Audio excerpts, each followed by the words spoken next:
Very hearty good afternoon to my all listeners.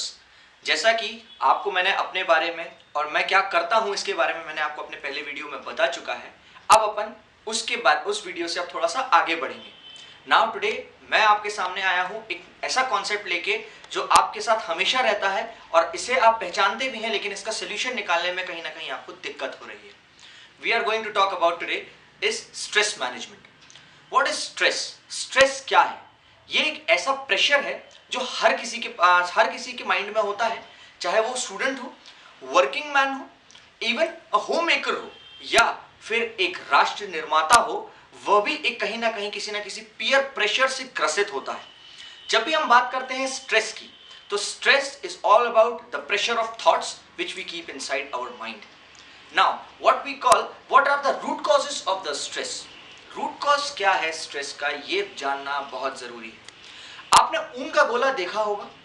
ऊन का गोला रहता एक ही ऊन के धागे का है, लेकिन हम उसको इतना रोल कर चुके होते हैं कि वो एक बन के रूप में बन का रूप ले लेता है और वही एक ऊन का गोला कहलाता है। सेम चीज स्ट्रेस भी एक ऊन के गोले के समान है। जो थॉट्स हमारे लाइन, एक ही थॉट लाइन के ऊपर जब हम उसको जंबल कर लेते हैं या जब हम उसको रोल करते करते करते करते एक बन का रूप दे देते हैं, तो उसका जो इंटेंसिटी, जो volume of the bun, that is known as stress in your mind. There are two kinds of stress. One is eustress and one is distress. Now we are talking about the positive and negative sides of the stress. आप सब सोचते होंगे कि ये जो मेरे ऊपर stress है ये हमेशा नेगेटिव फीलिंग रखता है, जबकि ऐसा नहीं है। There are certain kind of a good stress also.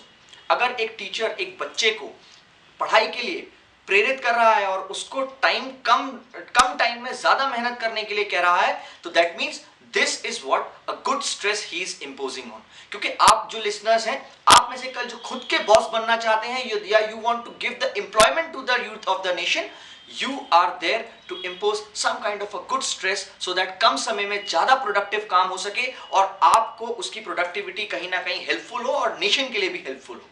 तो if you are leading the youths, if you are want to become the leader of the youths, you have to impose some kind of a good stress, that is the eustress to the youths, which they can inculcate, जो उसको समझ सके और कम से कम समय में एक अच्छे रिस्पॉन्सिबल सिटीजन की तरह काम कर सकें। Secondly we call about distress. ये एक नेगेटिव टर्म है and 95% of people are surrounded by the distress. आपका किसी से झगड़ा हुआ, आपको एक स्ट्रेस फीलिंग आती है, झगड़े के दौरान भी और झगड़े के बाद भी। That is the post fight will also lead you in some kind of a distress in which your mind, your thought, your behaviour will already been there, जो पहले हो चुका है। So how to control this distress, how to manage this kind of a stress? आपको कैसे मालूम होगा कि मेरे को जो स्ट्रेस दिया जा रहा है वो यूस्ट्रेस है या distress? So my dear friends, we will talk about how to manage these kind of a stress. अगर हम बात करते हैं यूस्ट्रेस की, तो आप देखेंगे कि यदि जो स्ट्रेस आपको इंपोज किया जा रहा है आपकी बेनिफिशियरी के लिए है, that means you are on a good path. और यदि आपको लगता है कि आप डिस्ट्रेस्ड हैं, तो एक चीज मैं आपको बताना चाहूंगा जो मैंने अपने प्रीवियस वीडियोस में भी कहा है, सेल्फ वीडियोस में कहा है, that is how to digest the stress. आप डाइजेस्ट कैसे करते हैं स्ट्रेस को? तो रूट कॉज पहचानने की बात है। There is a physical mind, there is a conscious mind, there is a physical body, there is a physical mind, and there is ultimately the consciousness of a person. अगर हम बात करते हैं physical body की, तो yes, हमारी body को हम एक क्षमता है स्ट्रेस लेने की, तो हम उस हिसाब से ही काम करते हैं जितनी हमारी ताकत होती है, जितनी हमारी एनर्जी होती है।